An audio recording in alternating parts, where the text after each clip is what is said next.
అంతే కదా చిట్టి. మరి అందరూ రెస్టారెంట్స్కి వెళ్ళలేరు. కొంతమందికేమో వెళ్ళడం నచ్చదు, కొంతమందికేమో టైం కుదరదు. కానీ వ్యాలంటైన్స్ డేని సెలబ్రేట్ చేసుకోవాలని ఆశ ఉంటుంది. అలాంటప్పుడు ఇంట్లోనే మనం చేసుకునే టిఫిన్ భోజనాన్ని సింపుల్గా కొంచెం చేంజెస్ చేసుకుని ఆ డేని మీ స్పెషల్ వన్స్తో స్పెషల్ చేసుకోవచ్చు. అలాంటి ఒక ప్రయత్నమే ఈ హార్ట్ షేప్ పూరీస్. ఏం లేదండి, కలర్ కోసం బీట్రూట్ కలిపాను, పుదీనా జ్యూస్ కలిపాను అనమాట. దాన్ని హార్ట్ షేప్లో కట్ చేసుకుని మన నార్మల్ పూరి పైన పెట్టుకుని చపాతీ కర్రతో కాస్త ప్రెస్ చేస్తే అవి స్టిక్ అయిపోతాయి అన్నమాట. సో దాన్ని ఫ్రై చేసుకుంటే మన హార్ట్ షేప్ పూరీస్ రెడీ. ఇలా రకరకాలుగా హార్ట్ షేప్స్ని లేదా ఫ్లవర్ షేప్స్తో మీ ఇష్టం వచ్చినట్టు పూరీస్ని డిజైన్ చేసుకోవచ్చు. అంతే, సింపుల్. నెక్స్ట్ది వచ్చేసి ఇంకా సింపుల్ అండి, బ్రెడ్ జామ్. అది అంతే, మనం నార్మల్గా బ్రెడ్ మీద జామ్ పోసుకుని తింటాము. దాన్ని కొంచెం చేంజ్ చేసి ఒక బ్రెడ్ని చుట్టూరుతో ఉన్నది కట్ చేసేసుకుని హార్ట్ షేప్లో కట్ చేసుకోవాలన్నమాట.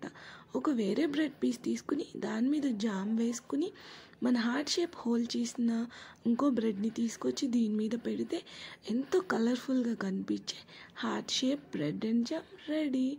ఇది చాలా ఈజీ అండి, మీ పిల్లలు అయితే చాలా ఇష్టంగా తింటారు.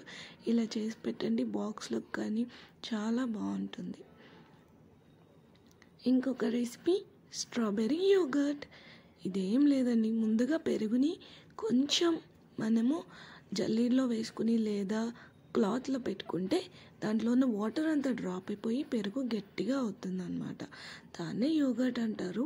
సో స్ట్రాబెర్రీస్ని చిన్న చిన్న పీసెస్గా కట్ చేసుకుని ఆ యోగర్ట్ని మిక్స్ చేసుకోవాలి. అది బాగా కలుస్తుంది అన్నమాట. ఆ పింక్ కలర్ కూడా దానికి అలానే వచ్చింది.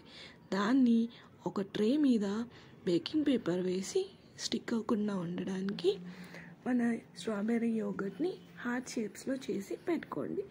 దాన్ని డీప్ ఫ్రిడ్జ్లో పెడితే డ్రై అయిపోయి బాగా సాలిడ్గా అయిపోతుంది. దాన్ని తీయచ్చు అన్నమాట, ఈజీగా తీసుకోవచ్చు. దాన్ని నచ్చితే మీరు చాక్లెట్లో డిప్ చేసుకోవచ్చు లేదా డైరెక్ట్గా ఇలాగైనా తినేయచ్చు. కానీ చాక్లెట్లో డిప్ చేసుకుంటే కొంచెం స్వీట్నెస్ వస్తుంది. ఇది చిక్పీ కట్లెట్. చిక్పీ అంటే శనగలు అనమాట. మనం ముందుగా శనగల్ని బఠానీల్ని 4-5 అవర్స్ నానపెట్టుకోవాలి. దాన్ని కుక్కర్లో పెట్టి ఒక 5-6 విజిల్స్ వచ్చే వరకు ఉంచాలి. ఇంకొక బౌల్లో అటుకులు తీసుకుని దాన్ని వాటర్లో నానపెట్టుకోవాలి. ఇప్పుడు పసుపు, మిరియాల పొడి, గరం మసాలా, చాట్ మసాలా, అల్లం, పచ్చిమిర్చి, కరివేపాకు, ముందుగా నానపెట్టుకున్న అటుకులు వేసి బాగా మిక్స్ చేసుకోవాలి. దాన్ని హార్ట్ షేప్స్లో చేశాను. మీకు నచ్చిన షేప్ చేయొచ్చులేండి, కానీ వ్యాలంటైన్స్ వీక్ కదా, అందుకే హార్ట్ షేప్లో చేశాను అనమాట. దీని చుట్టూ బీప్ పిండి స్ప్రెడ్ చేసుకోవాలి. దానివల్ల అది పిచ్చులు పోకుండా ఉంటుంది పెనం మీద వేసుకున్నప్పుడు. అటు ఇటు ఫ్రై చేసుకుంటే రెడీ. ఇప్పుడు చేస్తుంది హార్ట్ షేప్ జెల్లీ కేక్. దీనికోసం నేను దానిమ్మకాయల్ని జ్యూస్ చేసుకున్నాను.